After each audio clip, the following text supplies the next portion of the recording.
Okay, we want to continue our study in the New Covenant. And I want to go today to Hebrews in chapter 4. Hebrews chapter 4. మనం కొత్త నిబంధన గురించి అధ్యయనం చేస్తున్నాము. ఈరోజు హెబ్రీయులకు రాసిన పత్రిక 4వ అధ్యాయంలో నుంచి చూద్దాం. Hebrews is one of the books which speaks a lot about the difference between the old and the new covenants. పాత నిబంధన గురించి కొత్త నిబంధన గురించి ఎక్కువగా మాట్లాడిన పుస్తకము హెబ్రీయులకు రాసిన గ్రంథము. And in Hebrews 4 it speaks about the real meaning of the Sabbath. హెబ్రీయులకు రాసిన పత్రిక 4వ అధ్యాయంలో సబ్బాత్ యొక్క నిజమైన అర్థం రాయబడి ఉంది. For example, verse 1, let us fear while a promise remains of entering his rest. Any of you may seem to come short of it. ఉదాహరణకి మనం 1వ అధ్యాయంలో మనం చూసినట్లయితే ఆయన యొక్క విశ్రాంతిలో ప్రవేశించుదమను వాగ్దానము ఇంకా నిలిచి ఉండగా మీలో ఎవడైనా ఒకవేళ ఆ వాగ్దానం పొందకుండా తప్పిపోనేమో అని భయము కలిగి ఉందము. And it goes on to say in verse 9, there is a Sabbath rest for the people of God. ఆ తర్వాత ఆయన ఇంకా చెప్తూ 9వ వచనములో కాబట్టి దేవుని ప్రజలకు విశ్రాంతి నిలిచి ఉన్నది. Now this is different from the old covenant. In the old covenant it was very easy to keep the Sabbath. ఇది పాత నిబంధన కంటే ఎంత వ్యత్యాసంగా ఉంది. పాత నిబంధనలో ఒక విశ్రాంతి దినాన్ని పాటించడం అనేది ఎంత సులభం. You just stopped working for the 7th day of the week వారంలో 7వ రోజు నువ్వు పని చేయకుండా ఉంటే సరిపోతుంది. and didn't do anything. You wouldn't even cook food. You're not even supposed to pick up sticks from outside. ఆ రోజు నువ్వేమీ చేయకుండా ఉంటే సరిపోతుంది. నీవు ఆ రోజు భోజనం వండుకోకూడదు, బయట నుంచి కనీసం పుల్లలు కూడా ఏరుకోకూడదు. So you just stopped working. నువ్వు కేవలం పని చేయకుండా ఉంటే సరిపోతుంది. But that had a meaning. Everything in the Old Testament had a meaning, like the high priest and the temple and. కానీ దానికి ఒక అర్థం ఉంది. పాత నిబంధనలో ఉన్న ప్రధానికి ఒక అర్థం ఉంటుంది. ప్రధాన యాజకుడు, దేవాలయము, the sacrifices, everything had a meaning. Circumcision had a meaning. The Sabbath had a meaning. బలి అర్పించడానికి ఒక అర్థం ఉంటుంది, సున్నతి పొందడానికి అర్థం ఉంటుంది. అదే విధంగా విశ్రాంతి దినానికి కూడా ఒక అర్థం ఉంది. And if you read the Old Testament, many times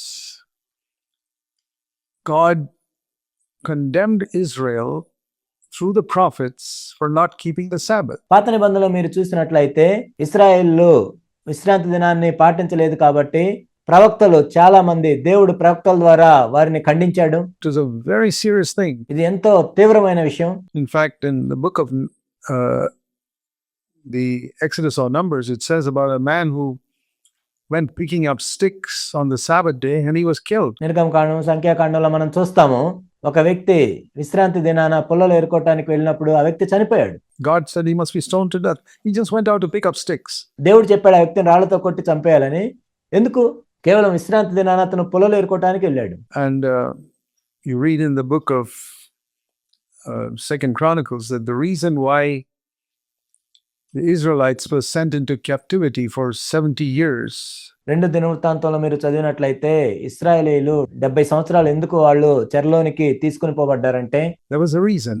దానికి ఒక కారణం ఉంది. There was a period of 490 years before that when God had said that every 7th year you must not plow the land.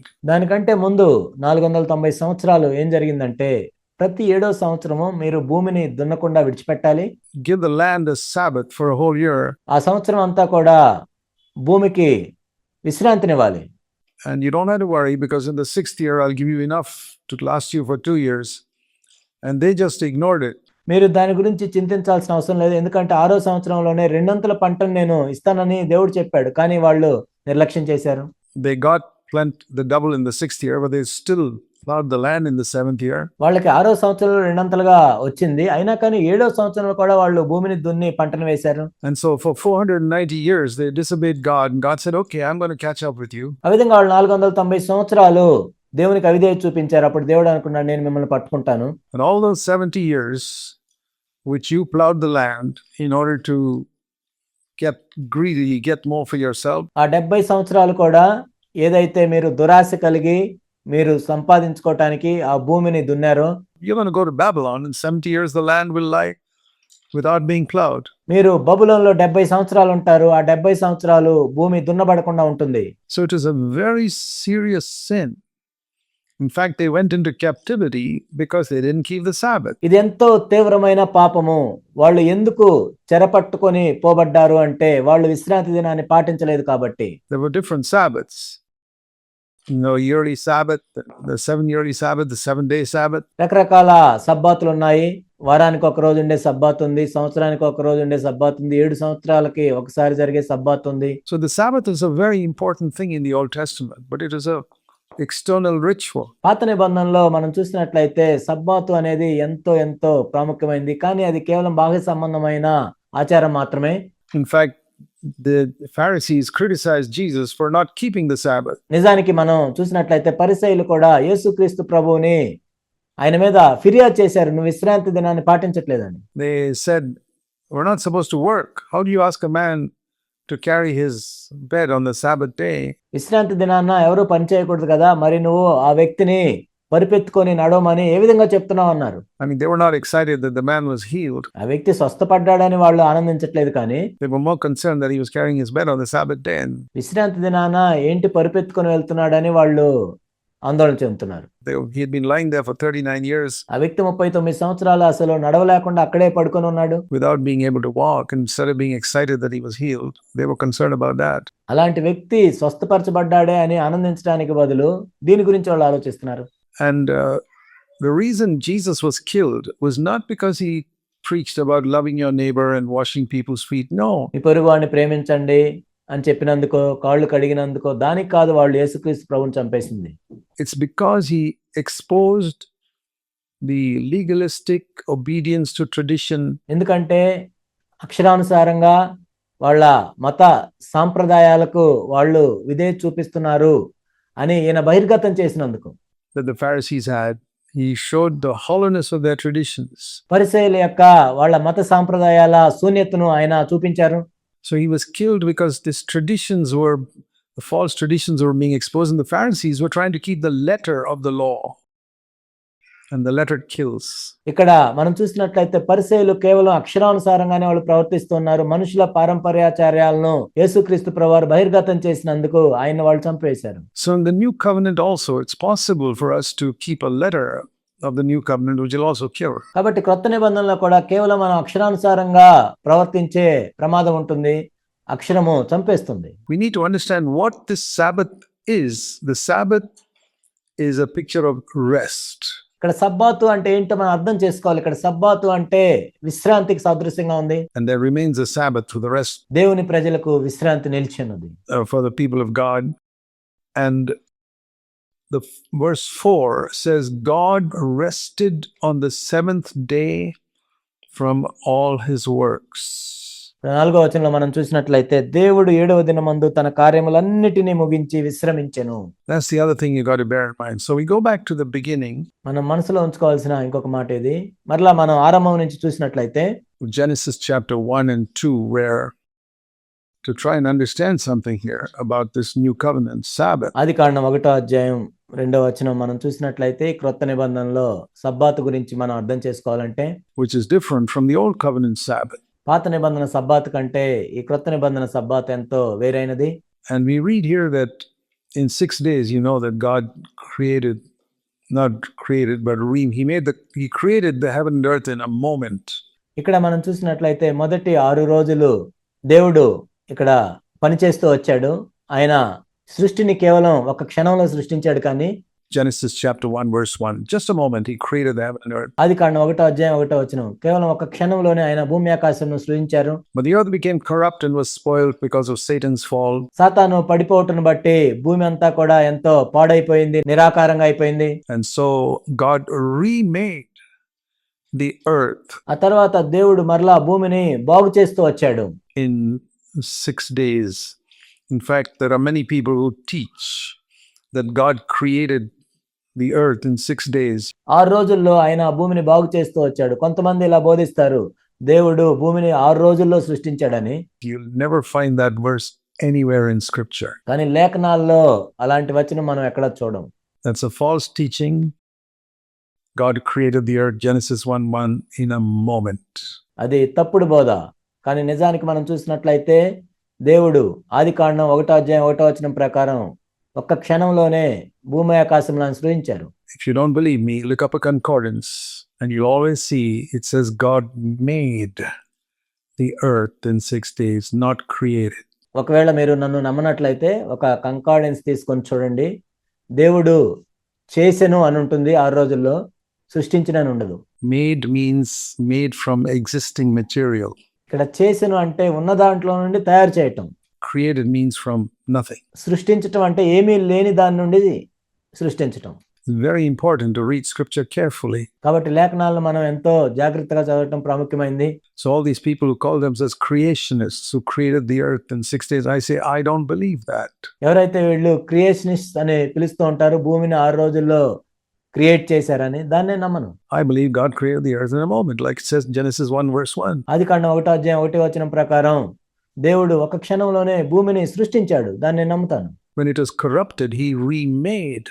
ఆ తర్వాత ఆ భూమి పాడైపోయిన తర్వాత ఆయన మరలా దాని మీద పని చేశాడు, బాగు చేశాడు. And in the Hebrew language and even in English, there's a difference between created and made, and you can see that distinction if you read. Hebrew భాషలో కానీ ఇంగ్లీష్ భాషలో కానీ అక్కడ సృష్టించడానికి తయారు చేయడానికి చాలా వ్యత్యాసం ఉంటుంది. Genesis 1 carefully, things he created and things he made. ఆదికాండం 1:1 మనం జాగ్రత్తగా చదివినట్లయితే ఆయన సృష్టించిన దానికి ఆయన చేసిన దానికి వ్యత్యాసం ఉంటుంది. When people who don't respect scripture as the word of God read casually and think it all means the same thing. కానీ ఎవరైతే ఈ లేఖనాలు దేవుని వాక్యం అని గౌరవించరో వాళ్ళు మామూలుగా చదివి చాలా తేలిగ్గా చదువుతూ ఉంటారు దేవుని యొక్క వాక్యాన్ని. If you want to know the scriptures well, read carefully, slowly. మీరు లేఖనాలను బాగా అర్థం చేసుకోవాలంటే జాగ్రత్తగా నిదానంగా చదవాలి. Take every word seriously. So God remade the heaven and earth. ప్రతి మాటని కూడా చాలా తీవ్రంగా తీసుకోవాలి. కాబట్టి దేవుడు ఇక్కడ భూమి ఆకాశమును మరలా తిరిగి చేశాడు, బాగు చేశాడు. In 6 days. And it says here in the 6th day he made man. ఆయన 6 రోజుల్లో ఈ విధంగా చేశాడు. అయితే 6వ దినమున ఆయన మానవుని చేశాడు. And that was to the latter part of the 6th day, because the first part of the 6th day he made all the animals. 6వ దినము చివరి భాగంలో ఆయన మానవుని చేశాడు, మొదటి భాగంలో జంతువుల్ని చేశాడు. And then the 7th day, it says in Genesis 2:2, he rested. ఆదికాండం 2:2 మనం చూసినట్లయితే 7వ దినమున ఆయన విశ్రాంతి తీసుకున్నాడు. And that's what was called the Sabbath. దాన్ని సబ్బాతు అంటారు. And for Adam, that was the very first day. కానీ ఆదాముకి అదే మొదటి రోజు. It was not a 7th day for Adam. That's the important thing to understand. అయితే అది ఆదాముకి మొదటి రోజు. మనం అర్థం చేసుకోవాల్సింది ఏంటంటే అది ఆదాముకి 7వ రోజు కాదు. So under the law, the command under the law was 6 days you will work. ధర్మశాస్త్రంలో ఆజ్ఞ ఏంటంటే 6 రోజులు నువ్వు పని చేయాలి, And the 7th day you will rest. 7వ రోజు నువ్వు విశ్రాంతి తీసుకోవాలి. That was the law in the Old Testament. అది పాత నిబంధనలోని నియమము. It's one of the commandments to keep the Sabbath, one of the 10 commandments. సబ్బాతును పాటించడం అనేది 10 ఆజ్ఞల్లో ఒక ఆజ్ఞ. But for Adam, the law was different. కానీ ఆదాముకి ఇచ్చిన నియమం అనేది వేరు. The rule, rather. The first day you will rest. మొదటి రోజు ఆదాము విశ్రాంతిని తీసుకుంటాడు. And then you will work for 6 days. ఆ తర్వాత ఆయన 6 రోజులు పని చేయాలి. See, that's how it is in the new covenant. In the old, you understand the difference? The old covenant, it was 6 days you work, and the 7th day you rest. క్రొత్త నిబంధనలో ఆ విధంగా ఉంటుంది. మీరు వ్యత్యాసాన్ని చూసినట్లయితే పాత నిబంధనలో 6 రోజులు నువ్వు పని చేయాలి, 7వ రోజు విశ్రాంతి తీసుకోవాలి. For Adam, it was the first day you rest. కానీ ఆదాముకి అయితే మొదటి రోజు నువ్వు విశ్రాంతి తీసుకోవాలి. Because his very first day was the day God rested in. ఎందుకంటే దేవుడు విశ్రమించిన ఆ రోజు ఆదాముకి మొదటి రోజు. So God was saying, listen, Adam, the work in the garden can wait. దేవుడు ఆదాముతో ఏం చెప్తున్నాడంటే, ఆదాము విను, ఆ తోటలో ఉన్న పని అది ఆగుతుంది. I didn't create you to be a gardener. నిన్ను ఒక తోటమాలిగా ఉండటానికి నేను నిన్ను సృష్టించలేదు. Very important to understand that. దీన్ని మనం అర్థం చేసుకోవటం ఎంతో ప్రాముఖ్యమైంది. I created you to have fellowship with me. నేను నిన్ను ఎందుకు సృష్టించానంటే నాతో నీవు సహవాసం కలిగి ఉండాలని. I made you like me so that you can have fellowship with me. నిన్ను నా వల్లే నేను సృష్టించాను, ఎందుకంటే నీవు నాతో సహవాసం కలిగి ఉండాలని. And the most important thing you need to learn is not to go out and work for me. కాబట్టి నీవు నేర్చుకోవాల్సిన అతి ప్రాముఖ్యమైన విషయం ఏంటంటే నీవు వెళ్ళి నా కోసం పని చేయటం కాదు. The most important thing you need to learn the very first day of your life is to worship me. నీ మొట్టమొదటి రోజే నీవు నేర్చుకోవాల్సిన అతి ప్రాముఖ్యమైన విషయం ఏంటంటే నీవు నన్ను ఆరాధన చేయటం, and fellowship with me. And from there, నాతో సహవాసం చేయటం. అక్కడి నుంచి you go out in 6 days and work for me. నువ్వు వెళ్ళి 6 రోజులు నా కోసం పనిచేయొచ్చు. And that's a principle in the new covenant. కొత్త నిబంధనలో అది నియమం. Fundamentally opposite of the old covenant where you work 6 days and rest the 7th day. ప్రాథమికంగా దీన్ని మనం చూసినట్లయితే పాత నిబంధనకి ఇది పూర్తి వ్యతిరేకంగా ఉంది. అక్కడ ఏంటంటే 6 రోజులు పనిచేసి 7వ రోజు విశ్రాంతి తీసుకోవటం. Now we may think you understand that, నువ్వు అనుకోవచ్చు ఇది నీకు అర్థమైందని, but we don't. కానీ మనకు అర్థం కాలేదు. Because what that means is that I've understood as a principle in my life దాని అర్థం ఏంటంటే ఒక నియమంగా దాన్ని మనం అర్థం చేసుకున్నాం, కానీ that I cannot serve God if I have not learned to worship Him first. నేను దేవుణ్ణి మొట్టమొదట ఆరాధన చేయకుండా నేను దేవుని సేవ చేయలేను. I must learn my first thing in life is to fellowship with God నా జీవితంలో మొట్టమొదటిది ఏంటంటే నేను దేవునితో సహవాసం చేయాలని నేను నేర్చుకోవాలి, and worship Him. ఆయన ఆరాధన చేయాలి, Then go out and serve Him. అప్పుడు వెళ్ళి ఆయన్ను సేవించాలి. In the old covenant, they did not understand that. పాత నిబంధనలో దాన్ని వాళ్ళు అర్థం చేసుకోలేదు. And the other thing we read in Exodus in chapter 31, God explains as to why He commanded the 6th day to be, the 7th day to be kept. నిర్గమకాండం 31వ అధ్యాయంలో మనం చూస్తాము ఎందుకు 7వ రోజు అలా సబ్బాత్ దినం లాగా పెట్టాను అని దేవుడు ఇక్కడ వివరిస్తూ ఉన్నాడు. In Exodus in chapter 31,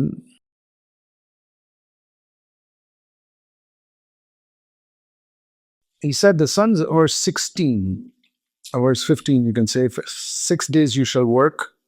The 7th day is to be a Sabbath of complete rest, holy to the Lord. 15వ వచనం 6 దినములు పని చేయవచ్చును, 7వ దినము యెహోవాకు ప్రతిష్ఠితమైన విశ్రాంతి దినము. And whoever does any work in that day will be put to death. It was very serious.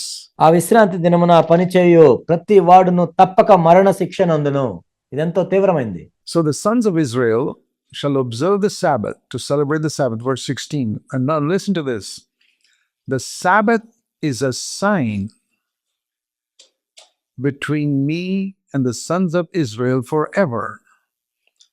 For in 6 days the Lord made heaven and earth, and the 7th day He ceased from working. ఇక్కడ మనం చూసినట్లయితే 16వ వచనంలో ఇశ్రాయేలీయులు తమ తరతరములకు విశ్రాంతి దినాచారం అనుసరించి ఆ దినమును ఆచరించవలెను, అది నిత్య నిబంధన. ఇక్కడ మీరు జాగ్రత్తగా చూసినట్లయితే 17వ వచనము నాకును ఇశ్రాయేలుకును అది ఎల్లప్పుడూ గుర్తయుండును, ఎలయనగా 6 దినములు యెహోవా భూమి ఆకాశమును సృజించి 7వ దినమున పని మాని విశ్రమించినని చెప్పుము. Working is a picture of the law. You work and work and work and work. ఇక్కడ పని చేయటం అనేది ధర్మశాస్త్రానికి సాదృశ్యంగా ఉంది. నువ్వు పని చేస్తూ ఉంటావు. Can work and try to become holy. ఆ విధంగా పని చేస్తూ పరిశుద్ధుడిగా ఉండటానికి ప్రయత్నం చేస్తూ ఉంటావు. And that's not the way to be holy. కానీ పరిశుద్ధుడిగా ఉండటానికి అది కాదు విధానం. Let me show you another verse in Exodus. No, first of all, right here in Ezekiel 31 and verse 13. హెజ్కేలు గ్రంథం 31వ అధ్యాయం 12వ వచనంలో మొట్టమొదటిగా అక్కడ ఒక మాట మనం చూద్దాం. 13వ వచనం. You shall surely observe my Sabbath, for this is a sign between me and you throughout your generations, that you may know one thing. ఇక్కడ మనం చూసినట్లయితే నిర్గమకాండము 31వ అధ్యాయం 13వ వచనము, నిజముగా మీరు నేను నియమించిన విశ్రాంతి దినములను ఆచరింపవలను, మిమ్మును పరిశుద్ధపరచు యెహోవా నేనే అని తెలుసుకున్నట్లు అది మీ తరతరములకు నాకును మీకును గుర్తగును. What is it that they were supposed to learn through the Sabbath? సబ్బాతు ద్వారా వాళ్ళు ఏమి నేర్చుకోవాలి? Let me paraphrase it. That you cannot make yourself holy. దాన్ని నేను అర్థమయ్యేటట్టు చెప్పాలి అంటే నీ అంతట నీవు పరిశుద్ధంగా నీవు చేసుకోలేవు. I am the Lord who makes you holy. మిమ్మల్ని పరిశుద్ధపరచువాడను నేనే. I am the Lord who sanctifies you. మిమ్మల్ని పరిశుద్ధపరచు యెహోవాను నేనే. So the purpose of the Sabbath was to teach them it's not by working that you become holy. విశ్రాంతి దినము వాళ్ళకి ఎందుకు ఇవ్వబడిందంటే మీరు ఇక్కడ పని చేయటం ద్వారా మీరు పరిశుద్ధపరచబడతారని కాదు. Then you can go out and serve me. ఆ తర్వాత మీరు వెళ్ళి సేవించవచ్చు. It's a very simple principle, but I don't think most Christians have understood it. ఇదెంతో సామాన్యమైన నియమం, కానీ అనేక మంది క్రైస్తవులు దీన్ని అర్థం చేసుకోలేదు. The Sabbath was given so that you may know, verse 13. సబ్బాతు ఎందుకు ఇవ్వబడింది అంటే 13వ వచనంలో మనం చూసినట్లయితే that I am the one who sanctifies you or makes you holy. మిమ్మను పరిశుద్ధపరచు యెహోవాను నేనే అని తెలుసుకోవటానికి. I am the one who will separate you from sin. పాపము నుండి మిమ్మల్ని ప్రత్యేకపరచువాడు నేనే. I am the one who will separate you from the world, for that is what sanctification means. లోకము నుండి ప్రత్యేకపరచువాడును నేనే. అదే పరిశుద్ధపరచబడటం అంటే. So, going back to what happened in Genesis 1, it's like saying, Adam, ఆదికాండం 1వ అధ్యాయంలోనికి వెళ్ళి ఈ విధంగా చెప్పినట్లు, ఆదాము, you know what was the condition of this world when, 6 days before you were created at the beginning? It was chaos. నీవు సృష్టించబడక మునుపు 6 రోజుల ముందు ఈ లోకం యొక్క, భూమి యొక్క పరిస్థితి ఏంటో నీకు తెలుసా? ఇదెంతో నిరాకారంగా, శూన్యంగా ఉంది. We read in Genesis chapter 1 and verse 2 that the earth was without form and empty and dark. ఆదికాండం 1:2లో మనం చూస్తాం, భూమి నిరాకారంగా, శూన్యంగా, అంధకారంతో నిండిపోయింది. And it's like asking Adam, do you think you could have taken that empty, dark, దేవుడు ఈ విధంగా ఆదాముని అడుగుతూ ఉన్నట్లుగా ఉంది ఇది. నీవు అటువంటి నిరాకారంగా, శూన్యంగా, అంధకారంలో ఉన్న భూమిని నువ్వు తీసుకొని shapeless world and made it into the beautiful world that I made it? నేను ఇంత అందముగా చేసినట్లుగా నువ్వు చేయగలవా? You think, Adam, you could do it? No. ఆదాము, నీవు ఆ విధంగా చేయగలవా? లేదు. If you can't do that, you're not going to make yourself holy also, because నీవు దాన్ని ఆ విధంగా చేయలేనట్లయితే నిన్ను నీవు పరిశుద్ధులుగా కూడా చేసుకోలేవు. your life is exactly like described in Genesis 1 verse 2. ఎందుకంటే నీ జీవితము ఆదికాండం 1వ అధ్యాయం 2వ వచనంలో ఏ విధంగా భూమి గురించి వర్ణించబడిందో అలానే ఉంది నీ జీవితం కూడా. Genesis 1 verse 2 is a very important verse to describe not only the condition of the world at that time, but about our condition. See what it says. ఆదికాండము 1వ అధ్యాయం 2వ వచనం అనేది భూమి అప్పుడున్న పరిస్థితే కాదు, కానీ మన పరిస్థితి కూడా అలానే ఉంది అని ఎంతగానో వివరించబడింది. When Satan fell, that's described later on. That's what happened between verse 1 and 2. సాతాను పడిపోయినప్పుడు దాని గురించి తర్వాత వివరించబడింది. అయితే 1వ వచనం 2వ వచనం మధ్యలో జరిగింది అదే. And dark, without shape, empty and dark. నిరాకారంగాను, శూన్యంగాను, చీకటి అగాధములోను. And in 6 days it became the beautiful earth that we see today. ఇప్పుడు మనం చూస్తున్న ఎంతో అందమైన భూమిగా అది 6 రోజుల్లో మార్చబడింది. Sun, moon, stars, animals, fish, trees, సూర్యుడు, చంద్రుడు, నక్షత్రాలు, చేపలు, చెట్లు, vegetation, everything. వృక్ష ఫలాలు మొదలైనవన్నీ. And it says into word, God was asking him, Adam, do you think you could do that with any amount of labor, effort?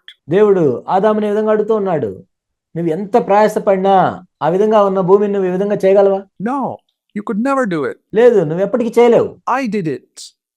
And I want you to learn that I am the one who takes your shapeless, empty, dark life and makes it beautiful. లేదు, నేను చేశాను కాబట్టి ఇప్పుడు కూడా నేను నీ జీవితం కూడా నిరాకారంగా, శూన్యంగా, చీకట్లో ఉన్న నీ జీవితాన్ని తీసుకొని అందంగా నేను చేయగలను.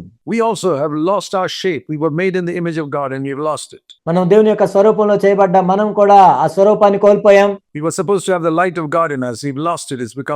We've become dark. మనం కూడా దేవుని యొక్క వెలుగును కలిగి ఉన్నాం, కానీ దాన్ని కోల్పోయి చీకట్లోకి వెళ్ళిపోయాం. And we were supposed to have the fullness of the Spirit in us and we become empty. మనం కూడా పరిశుద్ధాత్మ యొక్క సంపూర్ణతను కలిగి ఉండాలి, కానీ మనం కూడా శూన్యంగా మారిపోయాం. And what the Lord is trying to teach them is, you cannot make yourself what I want you to be. దేవుడు అక్కడ ఏమి చెప్పదలుచుకున్నాడంటే, నీవు ఎలా ఉండాలని కోరుకుంటున్నావో అలా నీ అంతటి నీవు కాలేవు.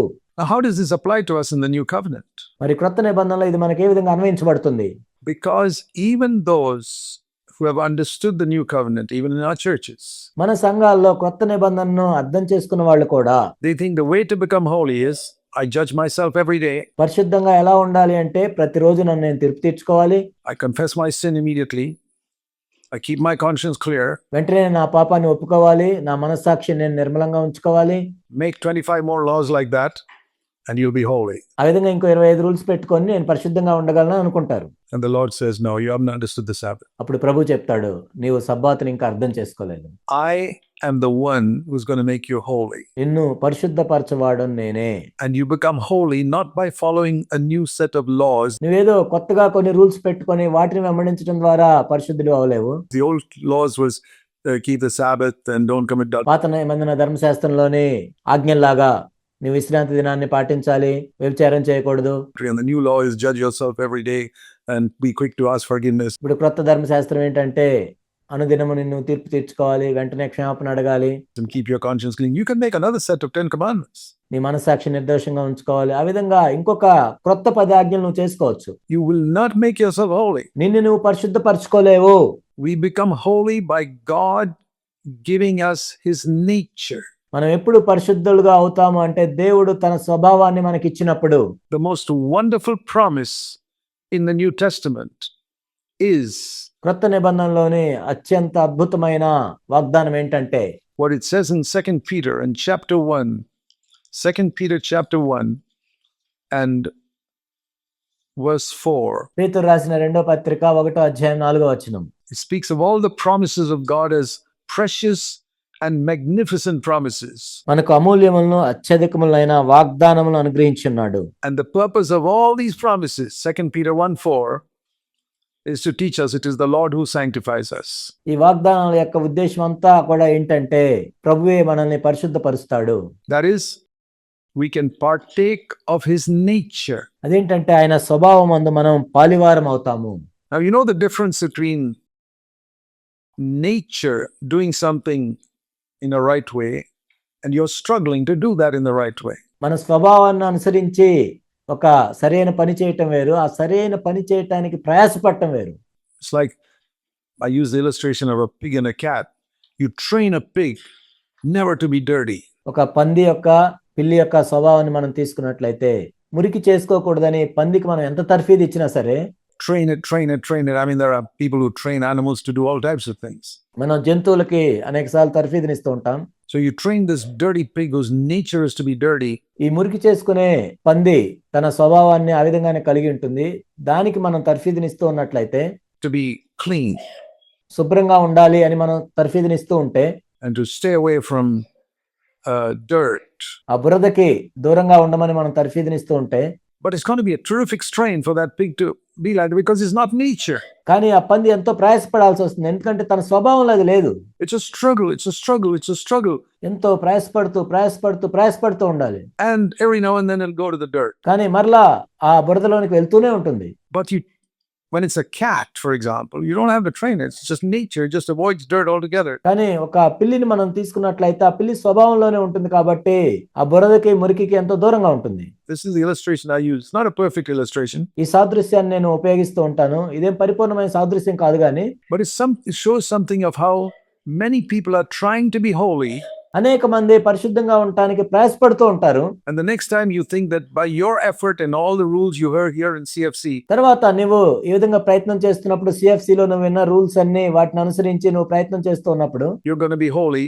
Think of the condition of the earth before the first day. నేను పరిశుద్ధంగా ఉండాలి అని నువ్వు ప్రయత్నం చేస్తున్నట్లయితే ఆ మొదటి రోజు ఆ భూమి యొక్క పరిస్థితి ఏంటో ఒకసారి మీరు జ్ఞాపకం చేసుకోండి. And see whether you can make that earth into the beautiful earth it was.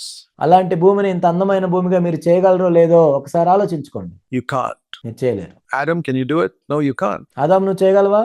లేదు, నువ్వు చేయలేవు. Well, you can't make yourself holy either. అదే విధంగా మిమ్మల్ని మీరు పరిశుద్ధులుగా కూడా చేసుకోలేరు. You keep the Sabbath to learn one lesson, that I am the Lord who sanctifies you. మీరు విశ్రాంతి దినాన్ని ఎందుకు ఆచరించాలి అంటే మీకు ఒక విషయాన్ని చెప్పడానికి, మిమ్మల్ని పరిశుద్ధపరచవాడను నేనే అని మీరు తెలుసుకోవాలి. It's a very, very important lesson. ఇది ఎంతో ప్రాముఖ్యమైన పాఠం. And to enter into the Sabbath rest, turn back to Hebrews 4 now. విశ్రాంతి దినంలోనికి మనం ప్రవేశించడానికి హెబ్రీయులకు రాసిన పత్రిక 4వ అధ్యాయం మనం చూసినట్లయితే Hebrews chapter 4. హెబ్రీయులకు రాసిన పత్రిక 4వ అధ్యాయం 10వ వచనం. And you'll understand it's the same thing which is said here.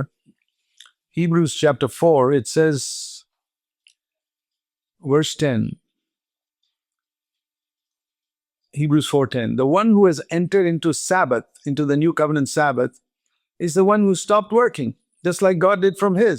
ఎందుకనగా దేవుడు తన కార్యములను ముగించి విశ్రమించిన ప్రకారము క్రొత్త నిబంధనలో కూడా విశ్రాంతిలో ప్రవేశించిన వాడు, ఆయన యొక్క విశ్రాంతిలో ప్రవేశించిన వాడు కూడా తన కార్యములను ముగించి విశ్రమించును. That means I have stopped working to make myself holy. కాబట్టి నన్ను నేను పరిశుద్ధపరచుకోవటానికి నేను పని చేయటం అనేది ఆపేశాను. I realize that God who's going to give me his nature. నాకు అర్థమైంది ఏంటంటే దేవుడు తన స్వభావాన్ని నాకు ఇస్తాడు. And I respond to that nature, which is very different. ఆయన ఇచ్చిన స్వభావాన్ని అనుసరించి నేను నడుచుకుంటాను.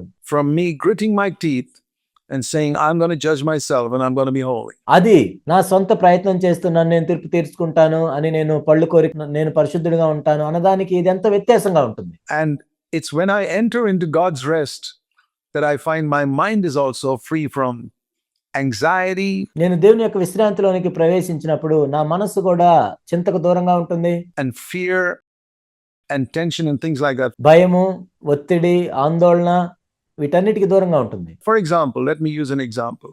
ఉదాహరణకి మనం ఒక ఉదాహరణ చూసినట్లయితే, How do you keep yourself from anxiety? Let me ask you. చింతించకుండా మీరు ఎలా దూరంగా ఉంటారు? నేను మిమ్మల్ని అడిగినట్లయితే, You can say, well, I convince myself that God knows everything. He's make everything work for my good. అవును, దేవుడికి అన్నీ తెలుసు, సమస్తము నా మేలు కొరకే దేవుడు చేస్తాడు, He will not allow me to be tempted beyond my ability. నా సామర్థ్యానికి మించి ఆయన నన్ను శోధించడు. But what about the first 30 years before the scripture was written? How did people keep themselves from anxiety then? These verses were not there. మరి ఈ వచనాలు ఈ లేఖనంలో రాయక ముందు మరి అప్పుడు మనుషులు వాళ్ళు ఏ విధంగా చేశారు? వాళ్ళు ఏ విధంగా ఆందోళనకి చింతకు దూరంగా ఉన్నారు? And for 1400 years, people didn't have a Bible. 1400 సంవత్సరాలు ప్రజలు బైబిల్ కలిగి లేరు. How did they keep themselves when they don't even know these verses? మరి వాళ్ళకి ఈ వచనాలు కూడా తెలియదు. మరి వాళ్ళు ఏ విధంగా ఈ వచనాలని వాళ్ళు పాటిస్తారు? That is not the primary. It's good to know these verses, ఈ వచనాలు తెలుసుకోవటం మంచిది. but how did Jesus remain at rest? యేసుక్రీస్తు ప్రభువారు విశ్రాంతిలో ఎలా ఉన్నారు? Was he trying to remember some verse? Oh yeah, that verse. కేవలం వచనాలను గుర్తుపెట్టుకున్నారా? Therefore, I can be at rest. No, it was nature. ఆ వచనంలో ఇలా ఉంది కాబట్టి నేను విశ్రాంతిలో ఉంటాను అని అనుకున్నారా? లేదు, ఆయన స్వభావం. There's a lot of difference between trying to remember a verse, and we may forget it also. ఒక వచనాన్ని గుర్తుపెట్టుకోవటానికి మన స్వభావంలో ఉన్నదానికి చాలా వ్యత్యాసంగా ఉంటుంది. ఆ వచనాన్ని మనం మర్చిపోవచ్చు కూడా. And nature, which keeps me at rest. ఆయన స్వభావం. So, how does this come? Well, it says in Hebrews 4:1, మరి ఇది ఎలా లభిస్తుంది? హెబ్రీ 4:1 మనం చూస్తే, let us strive to enter, not Hebrews 4:1, let us strive to enter into that rest, ఆ విశ్రాంతిలో ప్రవేశించుటకు జాగ్రత్త పడుదుము, lest we come short of it by unbelief. It says here, some have entered in, tried to enter in, verse 6, that they could not enter in. Verse 11, let us be diligent, work hard to enter into that rest. 6వ వచనంలో మనం చూసినట్లయితే కొందరు విశ్రాంతిలో ప్రవేశించుదురన్న మాట నిశ్చయం గనుక. ఇక్కడ 11వ వచనంలో మనం చూసినట్లయితే, కాబట్టి అవిధేయత వలన వారు పడిపోయినట్లుగా మనలో ఎవడనూ పడిపోకుండా ఆ విశ్రాంతిలో ప్రవేశించుటకు జాగ్రత్త పడదుము. So I must seek to come into that life when nature has taken over. నేను అలాంటి జీవితంలోనికి ప్రవేశించాలి, మన స్వభావం ఉండేదంతా జరుగునట్లుగా. In the beginning, it is a struggle. ప్రారంభంలో అయితే అది ఎంతో ప్రయాసతో కూడి ఉంటుంది.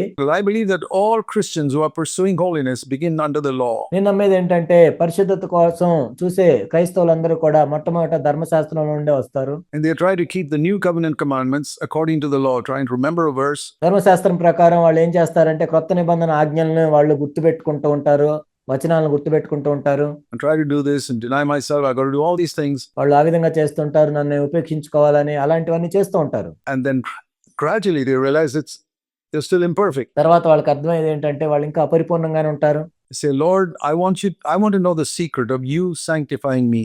I want to come to rest.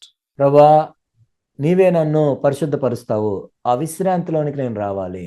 It doesn't mean I don't do anything. అంటే నేనేమి చేయనని కాదు దాని అర్థం. But I think I'll explain it in Philippians chapter 2. And if you don't understand this with your mind, ఫిలిప్పీలకు రాసిన పత్రిక 2వ అధ్యాయంలో దీన్ని మీకు నేను వివరిస్తాను. let me comfort you by saying you're not supposed to understand it with your mind. It's something you understand in your spirit. ఒకవేళ మీ మనసును బట్టి దీన్ని అర్థం చేసుకున్నట్లయితే మీరు అర్థం చేసుకోవాల్సిన అవసరం లేదు. ఇది మనం ఆత్మలో అర్థం చేసుకోవాలి అని నేను మీకు చెప్తున్నాను. That's why God reveals himself to us. Philippians 2, it says here, ఆ విధంగా దేవుడు మనకు ప్రత్యక్షపరచుకుంటాడు. ఫిలిప్పీలకు రాసిన పత్రిక 2వ అధ్యాయంలో ఇక్కడ ఏం చెప్పబడిందంటే, in verse 13, it is God who is at work in you to will and to do his good pleasure. Philippi 2:13, ఎందుకనగా మీరు ఇచ్చించుటకును కార్యసిద్ధి కలుగజేసుకుంటుకును తన దయా సంకల్పం నెరవేరుటకై మీలో కార్యసిద్ధి కలుగజేయవాడు దేవుడే. Because God is at work in you, verse 12, the last part, you work out your own salvation. ఇక్కడ 12వ వచనం చివరిలో మనం చూసినట్లయితే, దేవుడు మీలో పనిచేస్తున్నాడు కాబట్టి మీరు మీ సొంత రక్షణను కొనసాగించుకొనుడి. With fear and trembling. So it's not that I do nothing, but I take his yoke upon me and learn from him. And that is how we enter into this rest. నేనేమి చేయనని కాదు, ఆయన కాడిని నేను ఎత్తుకొని ఆయన్ని వెంబడిస్తూ ఆ విధంగా ఆయన విశ్రాంతిలోనికి మనం ప్రవేశించాలి. I'm sure it's confused you. It's meant to confuse you so that you seek the Lord and say, Lord, give me revelation on this. ఇది మిమ్మల్ని కన్ఫ్యూజ్ చేసిందని నేను అనుకుంటున్నాను. ఇది కన్ఫ్యూజ్ చేసినట్లుగానే ఉంటుంది. ఆ విధంగా మీరు దేవుని దగ్గరికి వెళ్ళి దేవుణ్ణి వెతికి ఆయన ప్రత్యక్షతను పొందాలి. Not just an understanding in my head. కేవలం బాహ్య సంబంధమైన తలలో మనం అర్థం చేసుకోవటం కాదు. We'll think about it more in the next session. వచ్చే సెషన్లో మనం ఇంకా దీని గురించి ఎక్కువగా ఆలోచిద్దాం.